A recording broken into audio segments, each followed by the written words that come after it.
binomial probabilities today. We're going to review how to make a binomial into a normal. And we're going to review how to assess the probabilities.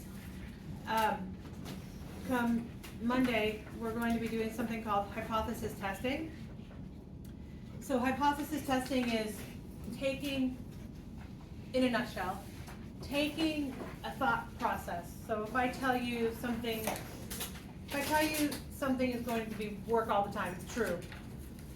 Then we're going to try to disprove it, okay? And so normally we'll say, bless you, I'm taking a regular die and I'm going to roll it. And I want to say that for some reason I hit 6 more than normal, okay? What is the probability of getting a 6 when you roll a die?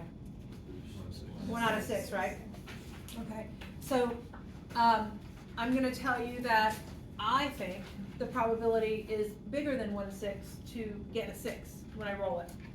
So what we're going to do is we're going to create this whole, what we call hypothesis test, where we describe what we're doing, we describe what we think really should happen, and then we do the math, the binomial probability or the normal probability.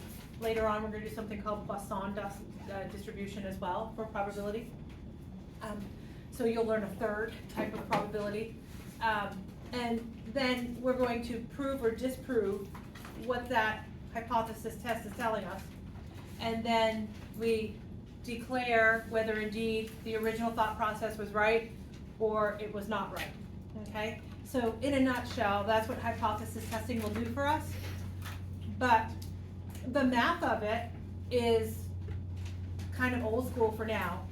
However, it's been a year-ish since we've touched it or seen it or done any kind of positions with that. So I want to review, okay? So first and foremost, there are 4 criteria that make up a binomial. And does anybody remember any of them? Yes? It has to be finite. So something is finite. So what does that mean? I'm taking my die and I'm rolling it 20 times. 20 times, that's it, right? So there's a finite number of trials. Yes. They're independent. Okay, so can you go into detail, the independent? Good example? No, maybe? They don't affect the next, I don't know how to describe it. You're 100% correct. So I roll the die and I get the number 1, okay? I roll the die again. Can I get the 1 again? Or can I get something else? I can, because it doesn't matter that I just got a 1. I can get a 1 again. Does that make sense? So they're independent of each other. I toss a coin. I get heads or tails. The next time I toss a coin, I can get heads or tails. It doesn't matter what I just got. It's not like I'm pulling something out of a bag and sticking it in my pocket. It's no longer an option. It's independent. Yes? Isn't there success or failure? Very good. So the next thing is that we have success or failure. And we have to remember, success and failure doesn't mean, yay, it's good or it's bad, right? It means that what I declare should happen, happens, that's success. So in my example I started with, that I was rolling a die, and I say we should get 6s more, the probability that I get the 6 that I'm looking for is 1/6. That's my success. What would be the probability of failure in that example is not getting a 6 or getting a 1, a 2, a 3, a 4, or a 5. Does that make sense? Okay, so indeed, success or failure, okay? Yeah. Probability is constant. Now what does that mean, probability is constant?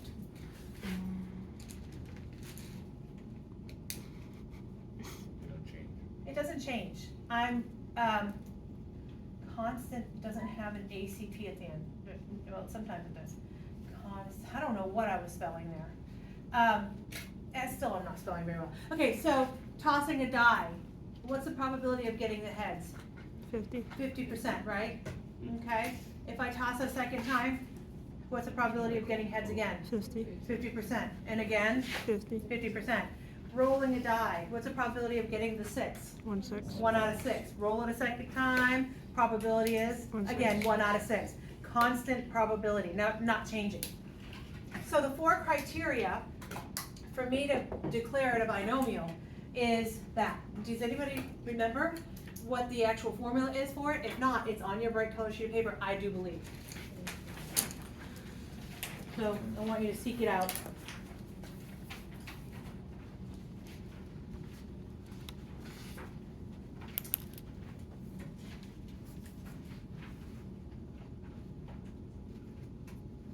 Are you seeing an N choose R? Mm-hmm. Yes.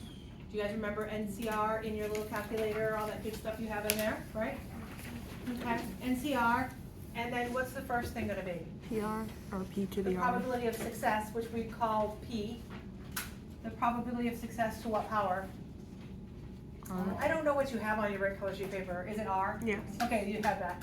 And then, so probability of success to the R power, and then the probability of what? Failure. Failure, what did we use it for, sometimes they use Q. 1 minus P, but I particularly care Q, I like Q, which is also known as 1 minus P, okay? And then what would Q be to? R minus 1. N minus R. Okay. Is everybody cool with doing N choose R in their calculator? Do they need N choose R as a formula? Do I need to put that out there? Or are we good with the calculator? Everybody's good with the calculator? Okay. And the way we describe that this particular probability is X such that it's a binomial of NP. Does that look familiar? Okay. What does N stand for here? Number Trials. of trials. P is probability of success. All right, we're starting to get back, right? It's like riding a bike. You can get back on. Might be a little. Lorenzo. Don't make that. So are we good so far? Okay. So now, we're gonna get to this in a minute. Let's practice this for a second, okay? Oh, let's see if it just makes us. I have a regular pentagon that's a spinner. So I'm super excited that I'm trying to draw a pentagon, not gonna work, but you know, it's regular. What does regular mean? Equal on all sides. Equal on all sides. Just in case you were wondering, yes, these are not drawn to scale, however, equal on all sides. Good luck to us. Oh, that's just so bad. Okay. Oh. Okay. So, find the probability that in exactly 10 spins, okay, I produce exactly 3 A's.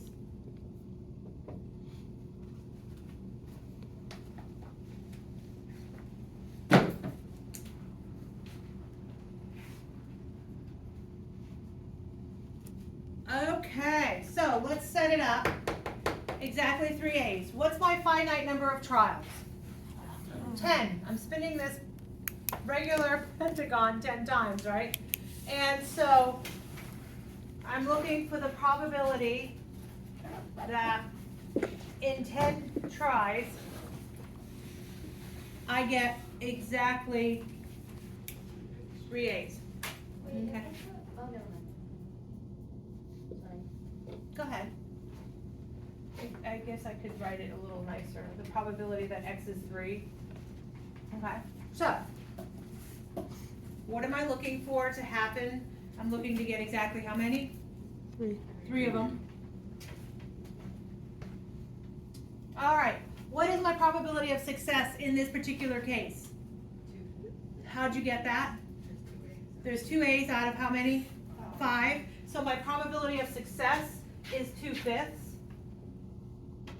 Okay, and my probability of failure, 3/5. And now I'm gonna plug in. And what exponential power is a 2/5 gonna be to? 3.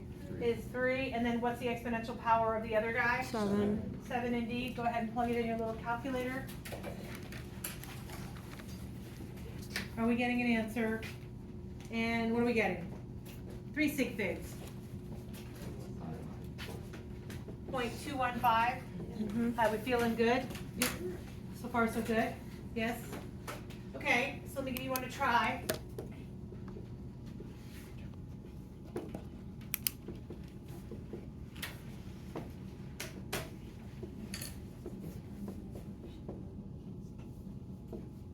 All right, so we're given the binomial probability of 8 and 0.07. I want you to find the probability that x is greater than 6.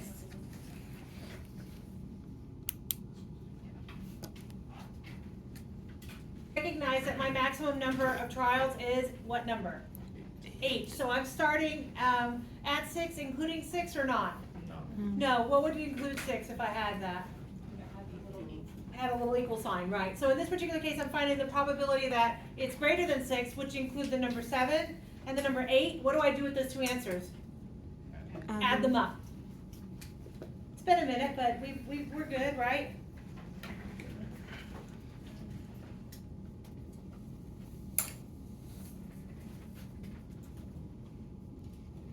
Later. This is going to be 10 choose 3 in your calc. Yeah? So is it this one that's hard? No, I mean on my calculator, I just can't find it. I got it Oh, on the choose part?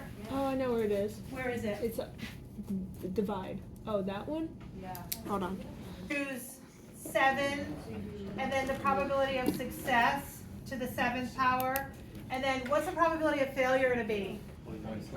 0.93. Feeling good? And then that's going to be the first power plus 8 choose 8, Yeah. 0.07 to the 8th, 0.93 to the 0 power. Are we feeling good? No? They're not great numbers. It's like times x, blah, blah, blah. Oh, is it? Yeah. It's too many zeros. Okay, so this one comes up to be 0.255. Is that what you're getting? Is it 0.7 or is it 0.07? 0.07. I got 7 zeros. Oh, you know what? That's fine. My bad. Yeah, I was like, it's That would make sense. Yeah, so you're getting a really ugly number. So we're doing it wrong. I just wrote it up there. But you know what? If it was 0.07, we did 0.93 correctly. If the original problem was written correctly by the old lady, it would be 0.7. It's funny because I wrote it like that, and then Connor was like, no, it's actually 0.07. Because Miss K can't read. The progressive lenses aren't doing what they're I can't supposed read either, to. Miss K, so I had thought that that's Then what I you don't read feel so first. bad, right? Yeah. Thank you, yeah. So what's my number gonna be there? Anyway, you got the gist. Yes? Yeah. You can work more. Okay. So now the answer should be 0.255. It's hard getting old. I'm just gonna put it out there out loud. Okay, I got one I'm gonna read to you. So Okay. I can actually read. Okay, in a particular country, obviously in a particular country, 85% of the population has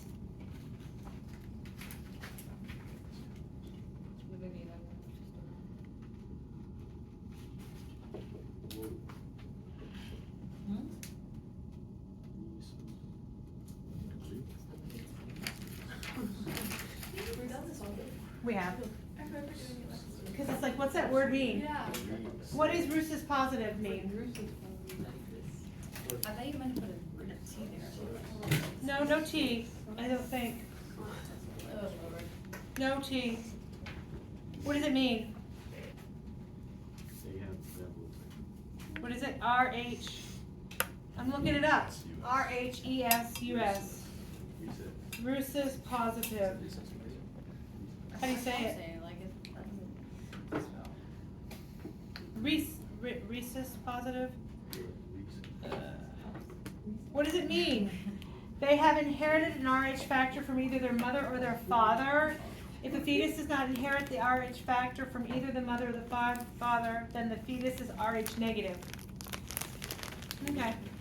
Is Is it a good disease? Is it a disease? So, Is it a good disease? is rhesus positive good for pregnancy? The positive or negative next to the blood type? Is it your RH factor? The RH factor doesn't cause problems or hurt your health in any way. It only becomes important when blood types are mixed together during pregnancy or childbirth. Oh, so like O negative blood versus like O I positive. think. I think that's even more important is having, yeah. What's that? So is R positive like the blood type, or is it like just something you have in I your think blood? it's just a characteristic of the blood. So like if you have A negative or A positive versus And then you B have or this negative. rhesus blood? Yeah, so you are A positive, A negative, B, and you're either positive or negative for rhesus. So you just Oh. have A blood, but then you also have the rhesus positive like being attached to it, or you have like the rhesus negative and A blood as well. So it literally just makes your life harder. Okay, so when a mother-to-be or father-to-be are not both positive or both negative, it's called an RH factor. For RH factor, it's called RH incompatibility. So I guess it does hinder or help or whatever in pregnancy. It's like being top for it. My mom did it. She did, so I guess that's one of the tests that they test for when you first, So do you have to like get your blood taken when you're pregnant to make sure you don't have this? I think you probably get blood work done prior Yeah. to But that. it's not that anything bad. It's not, no, it's Oh. just one has to be, Oh, okay. I thought it was like the deadly. No, like my blood type is O negative, so I have the negative versus I have negative. Rhesus negative. Yeah, that's my mom. negative ones can cause risks during pregnancy, it says. It could increase the risk factor of miscarriage or stillbirth. So that's what that is. So now we've had our science for the day. Let's get back to math. So it always has something important in life, right? Find the probability that fewer than 39 people, fewer than 39, in a random sample of 40 people have R positive blood. So fewer than 39 out of a group of 40 people. So you just do. So are you going to technically do 0, 1, 2, 3, 4, 5, 6, 7, 8, 9, all the way up to 39? No. That's probably a no-go. So what would you do in that case? 39. 1 minus, are they what? Do they have the R positive blood? Are we looking for the Yes, it's find the probability that fewer than 39 in a random sample of 40 have R positive blood. What's the percentage? 85% of that population. Avid. Correct. I wonder if that's like, within like countries and communities, you know what I'm saying? Like if a certain country has R positive factors more so than others. That's why you guys need to go into research and make big bucks. Okay, I'm just saying, remember your teacher, please, if you become rich. That would be me. You remember me, right? Yeah? Yeah. We would do 1 minus Who 4. are you? Did you ever teach me anything? If one of you come back and do like, research on R positives, it's because of me, I'm just gonna say. Yeah, you manifested. Oh, Nan's So right. you have one minus. Hello. The probability that fewer than 39. So fewer than 39 is behind 39, so up to 38, right? I'm not gonna do 0 through 38, so what am I gonna do? 39, 39 and 40 and do 1. what to that answer? Minus 1. 1 minus it. Okay. It's coming back to us? Yep. 0.9. 0.988. That's a pretty high factor. 8? I didn't get 8. I got 8 too. 0.982. Yeah. It's 0.988. Okay, switching gears. Ready? Now I need you to take out your bright colored sheet of paper and flip it to that beautiful chart. No. Not again. People like this chart. I know, some people really like this chart. Who doesn't? That's the question of the hour. Okay, we're now working on to normals.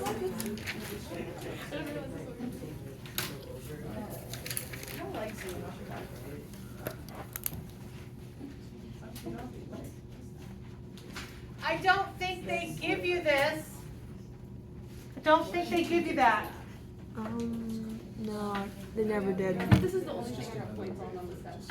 So that's beautiful. That's something to be proud of. Glad I taught you well. This is it, Miss Kay, I got this. It was the last thing I taught, right? Yes. Okay, it'll be a different story. What's kind of cool about hypothesis testing, I say that very loosely because hypothesis testing is not the most fun, but I do it with binomials and normals here at the beginning of the statistics, and at the end of the year, and then I teach you Poisson distribution, I teach you all the different things, and then at the end of the year, I bring hypothesis testing back, and we do it with all three kinds. So it's a good review. Of the things that I'm going to teach you, is probably one of the most difficult stuff to do. Not that I'm trying to say it's horrible, it's just there's a lot of steps that go into play. Okay, so this guy right here is our normal distribution. Does anybody remember what this guy is? Mu. Mu. How do we find mu? Good question. What does a mu mean? Mean. Very good. Yeah. So now you know how mean it is. All right. Are we cool? Yeah. I know that wasn't funny. Okay. And then what we do with our little chart is that we are converting to a z-score because our chart is the actual z-score that we're trying to find. So I'm going to give you an actual problem. We have a normal distribution, 11 and 25, and I want you to find the probability that x is less than 18. So as we kind of look at it, mu is 11. What does this mean? Standard deviation. It's the variance.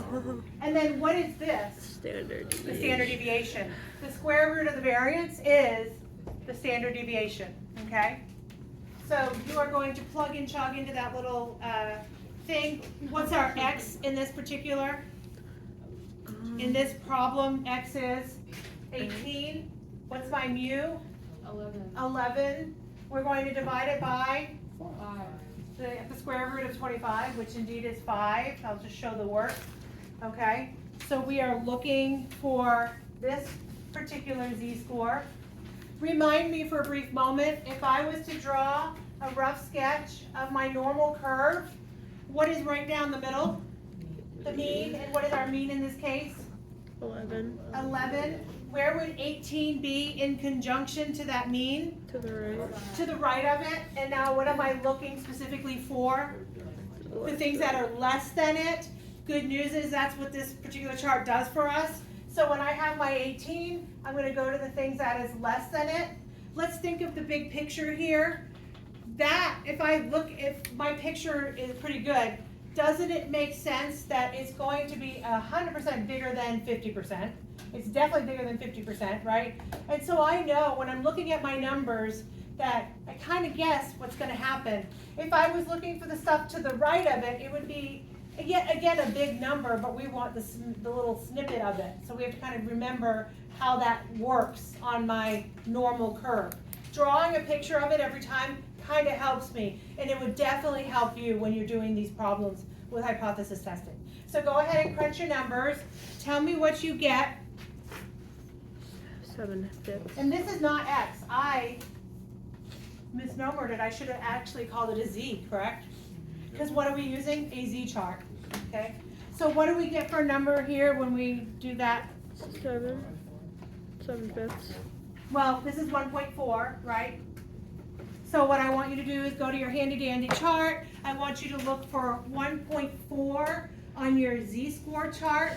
And what's the next decimal going to be if I don't have it up there? 0. A 0. So you're going to go 1.40. Look at that. And then the meat of the chart, I'm going to grab this for a second, do you mind? Yeah. The meat of the chart is the probability that you're looking for. If you're given the probability and you have to find the z-score, you're working backwards. But in this case, I have a z-score, finding probability. So 1.40 is what probability? 0.919. They put 0.919 in the problem. Does it make sense that 91.9% is from here back? Physically, it makes sense. Like if I look at it, I'm like, yeah, it's about 92%. Makes sense. Are we cool? If this particular question was written a little differently and it wanted to know when x was greater than 18, so same scenario, same setup, what would I be looking for? Instead of the stuff behind it, I would be looking for the green stuff here, correct? Would 92% make sense for that green stuff? Not at all, so what would I do to that answer? -1. 1 minus that 91.9%. And that little section would be the percent that's bigger than that 18. Is it all coming back to you? It's like a good song. All right, let me give you another one. You like this stuff. That makes me happy. Just hold on to this loving feeling right now because, yeah. Okay, just remember you liked me for a brief moment, okay? Just gonna put it out there. There we go. All right, give this one a whirl. I have 20 and 7 for my mean and variance, and I'm looking for the probability that x is less than or equal to the 16.6. Does the equal to really bear any significance in this? None whatsoever. Don't let that trip you up.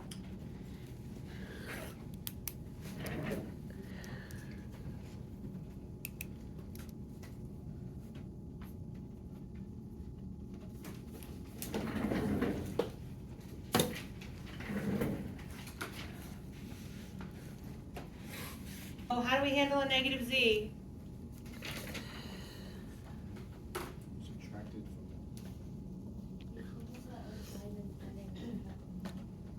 Yes. You flip it to the other side. So negative 1.2 is going to be on the left side. However, this particular chart does not help us with left-hand side stuff. So you flip it to the other side, find the big meat of that probability, and subtract it from 1.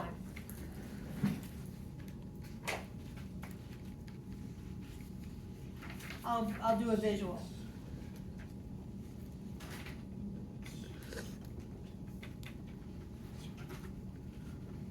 Okay, we're looking for that. That's a no-go with this chart. So what we're gonna do is we're gonna find the other side that's comparable to it. We're gonna find the probability of this whole thing and subtract from 1 to get that snippet that we were looking for. Cool? Cool? Melissa, can you come up? I did 0.1285.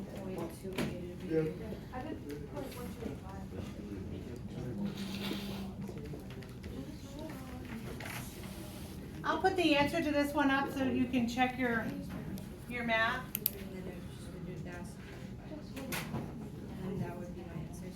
How'd that go? So, Ms. K, Yeah. when we get the negative z score and we flip it, it becomes positive, and then we do all the work, and then we subtract by 1. Okay. Okay, so I put the answer up there to that one. Any problems, concerns, comments? Feeling okay? Holy cow. Don't know this stuff. How many decimal points would they like call it? 3, maybe 3 sig figs or 2 decimals. This one's a lot. Those are 3 sig figs though. The 0 doesn't count. 994. Yes. So this one is where it's like this? And then Yeah, so your 5 is down the middle. You're going from 2 to 9. And then outside. Yeah. Okay. Yeah. So you would go 9 back and then subtract your 2 back.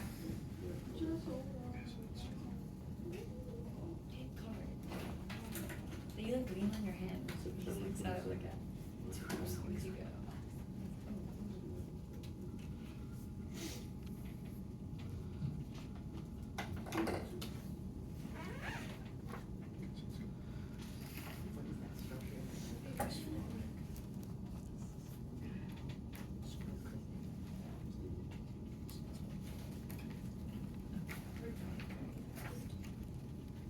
Five, Yes. right? Yeah. So when you do 1.285, you're gonna go look at your chart. I understand. I went to 5 and not 8. Okay, Okay. that's easy enough. Yeah. But you add 5 at, like, you go to the column where it says add 5, and you, okay. Or just in case you were wondering. Are we good? Good. No? Yes, no? Maybe so? Yes. So, I found the z-score of the two things, What, I forgot where I go from that. So you found the z-score from here back all the way, Yeah. right? And then you're gonna find the z-score basically of over here, because you can't do this guy. Mhm. So you do this one, and then you do 1 minus that answer to get the little snippet, and then you do the whole thing minus that answer. Okay. Are you sure? No, wait, I think so. It was such a, okay, like, whatever, Treyasky. Okay, so I found, So you find from 9 back, yeah, I did that. so that's all that. Yeah. Then you kind of flip gears and you have to find this little snippet here. Yeah, I did So that too. whatever that is a negative. Oh, and then, okay. So you come over here and you find the positive version, which is a big chunk. You subtract that from 1, that leaves you the little tail, which is the same little tail. And then the answer you got for the 9 minus a little tail will give you what you're looking for. Okay, I got it. And that should be the final answer. Yep. So on Monday, we're going to